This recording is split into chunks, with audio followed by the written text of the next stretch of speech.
आज Doubtnut app download करें। Doubtnut पर अपने सभी गणित, रसायन विज्ञान, भौतिक विज्ञान और जीव विज्ञान के डाउट्स का करो सफाया। बस प्रश्न की फोटो खींचो, एक ही प्रश्न को क्रॉप करो और तुरंत वीडियो सोल्यूशन पाओ। अभी डाउनलोड करें। इस प्रश्न में हमसे कहा गया है कि बर्नौली की प्रमेय के आधार पर निम्न की क्रियाविधि समझाइए।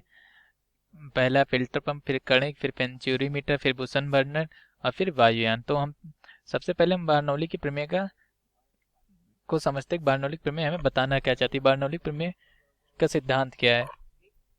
तो बर्नौली प्रमेय जो है वो ऊर्जा संरक्षण के सिद्धांत पर आधारित है। तो सबसे पहले हम लिख लेते हैं बर्नौली प्रमेय।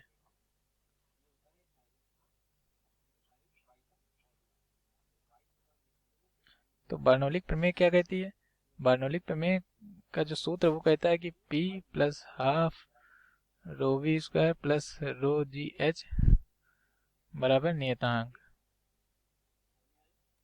तो हमारा P क्या है यहाँ पे? दाब ऊर्जा। हाफ रो वी स्क्वायर क्या है? गतिज ऊर्जा। और रो जी एच क्या है? स्थितिज ऊर्जा।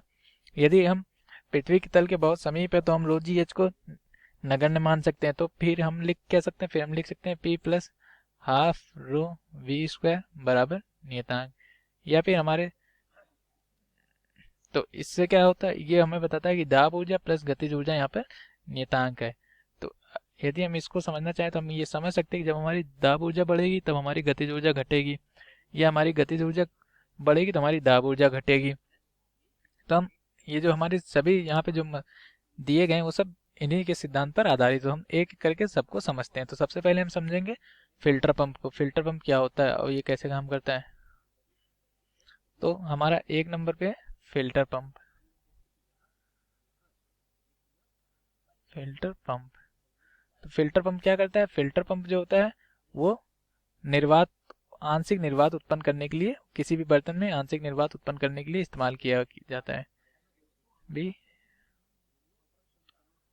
में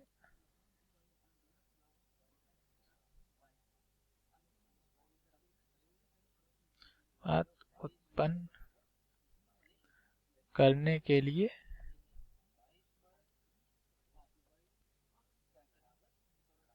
उपयोग किया जाता है।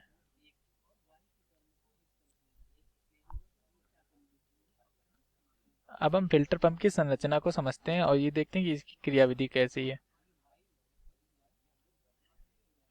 तो फिल्टर पंप हमारा जो है वो, उसका हम यहाँ पे एक चित्र बना लेते हैं। तो हमारा जो फिल्टर पंप होता है वो कुछ इस तरह की संरचना होती है। इसमें यहाँ पे एक पतली सी नली होती है, इसमें जल भरा रहता है और ये जल यहाँ पर बहुत बारीक छेद से बहुत तीव्र गति से निकलता है। तो क्या होता है, यहाँ से लगातार इसमें जल आता रहता है। तो जल आता है और बहुत तीव्र गति से निकलता है, जिसके कारण यहाँ पर जो होता है, यहाँ पर वायुदाब कम हो जाता है। क्यों कम हो जाता है? क्योंकि यहाँ पर जो वेग बहुत अधिक होता है, अधिक होता है। तो वेग अधिक होने से क्या होता है, यहाँ पर वायुदाब बहुत कम हो जाता है।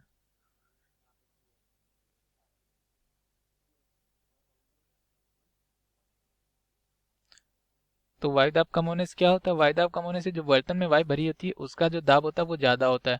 तो ये वायु निकल के इसमें आ जाती है और इसमें आने के बाद ये जो पानी के साथ छोटे छोटे बुलबुलों के रूप में बाहर निकल जाती है। इसका इस्तेमाल सिर्फ आंशिक निर्वात उत्पन्न करने के लिए किया जा सकता है, इससे पूरी तरह से निर्वात उत्पन्न नहीं किया जा सकता। तो ये हमारे फिल्टर पंप की कार्यविधि थी। अब हम अपने दूसरे प्रश्न को देखते हैं। दूसरा हमारा क्या था? तो दूसरा हमारा था कणित्र। अब हम कणित के बारे में समझते हैं कि ये क्या होता है। आइए हम इसको भी देखते हैं। नंबर 2 पे है हमारे कणित। तो कणित एक ऐसा यंत्र है जिसका इस्तेमाल हम लोग द्रव को छोटी छोटी बूंदों के रूप में तोड़ने में करते हैं। इसका इस्तेमाल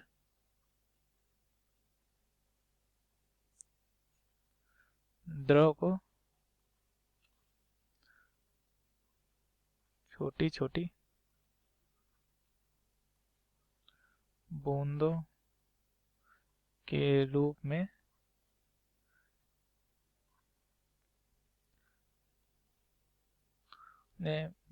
किया जाता है।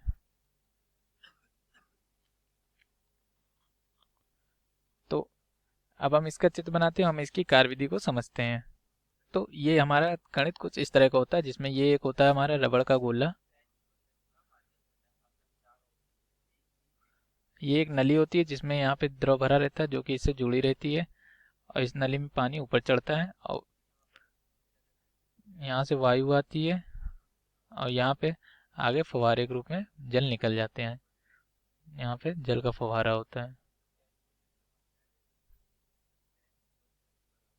तो ये कैसे काम करता है? ये काम करता है जब हम इस रबड़ के गोले को दबाते हैं तो इसमें से वायु बहुत तीव्र गति से आती है। तो बहुत तीव्र गति से आने के कारण यहाँ पर जो होता है इस नली पे, यहाँ पर वायु बहुत तीव्र गति से आगे बढ़ती है, जिससे यहाँ पर जो होता है दाब कम हो जाता है, क्योंकि यहाँ पर वेग बहुत ज़्यादा होता है हवा का, तो दाब कम हो जाता है। तो दाब कम होने से क्या होता है, ये जो नीचे जो टंकी में जल होता है वो ऊपर चढ़ने लगता है, और ऊपर चढ़ के फिर इस वायु के साथ आके इस बहुत ही महीन से छेद होता है आगे, उसमें से बूंदों के रूप में टूट के वो बाहर निकल जाता है। तो इसका इस तरह ये जल की छोटी छोटी बूंदों में बदल जाता है। तो इसका इस्तेमाल जो होता है वो नाई बाल काटने में करते हैं, और इसका इस्तेमाल हम पेंटिंग, कार और को रंगने में भी किया जाता है। तो ये हमारा गणित था। अब हम देखते हैं हमारा तीसरा क्या है। तो हमारा जो तीसरा है जिसको हमें बताना है वो है हमारा वेंचुरी मीटर। तो आइए हम अब देखते हैं कि वेंचुरी मीटर क्या होता है। तो वेंचुरी मीटर क्या होता है? तो वेंचुरी मीटर एक ऐसे युक्ति होती है जिसका इस्तेमाल, वेंचुरी मीटर का इस्तेमाल हम किसी भी पाइप में बहने वाले द्रव के प्रवाह की दर को नापने में करते हैं।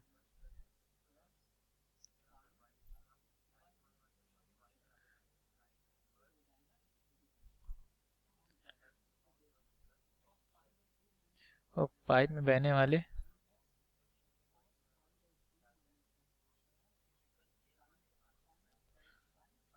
द्रव के प्रवाह की दर को नापने में किया जाता है।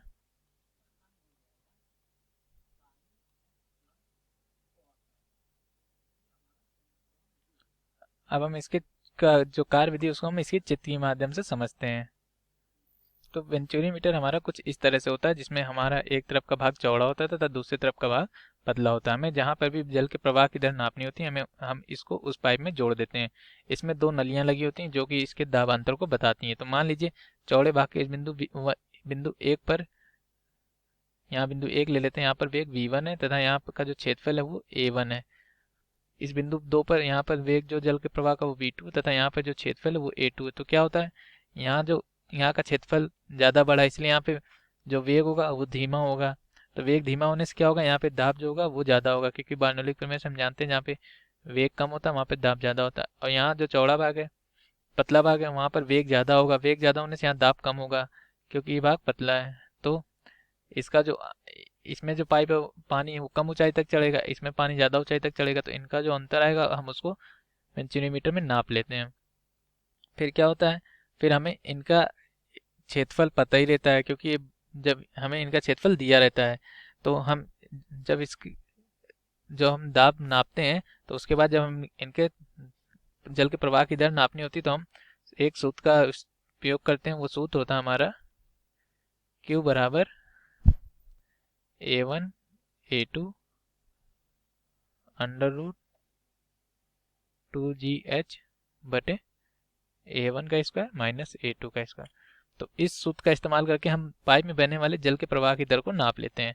तो हमें इसमें नापते क्या, हम इसमें नापते हैं इनके बीच का दाबांतर, जिसके कारण हमें ये, जिससे हमें ये पता चल जाता है कि वेंचुरीमीटर में जल के प्रवाह की दर क्या है। तो ये उसका उत्तर था। अब हम देखते हैं हमारा अगला प्रश्न क्या है। अगले में हमें बताना है कि हमारा बुसन बर्नर क्या होता है, तो हम उसके बारे में देखते हैं।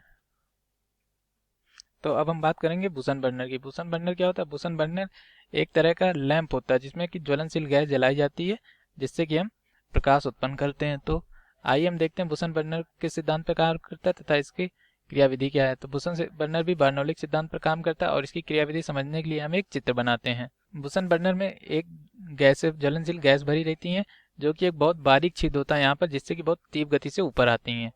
तो क्या होता है, जब गैस तीव्र गति से ऊपर आती है तो इसकी में बाहर की वायु मिक्स करने के लिए, मिलाने के लिए, क्योंकि गैस बिना वायु की अनुपस्थिति में नहीं जल सकती, तो बाहर की वायु मिलाने के लिए हमें यहाँ पे एक छोटा सा छेद रहता है।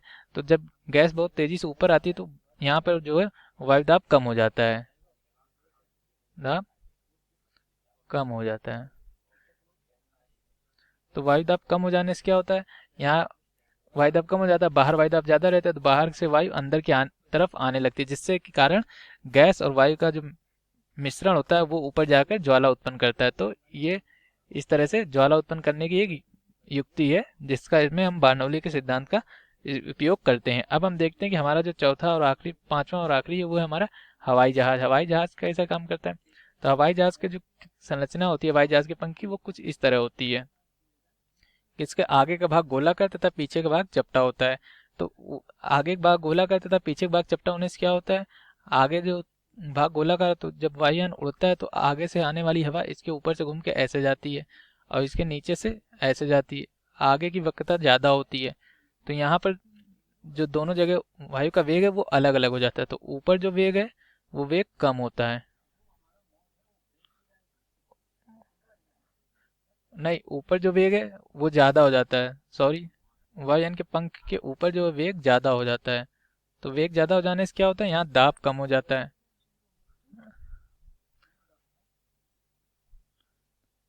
और नीचे जो है, नीचे वायुयान के नीचे जो वेग कम होता है, वेग कम होता है, और वेग कम होने से नीचे का जो दाब है वो ज़्यादा हो जाता है।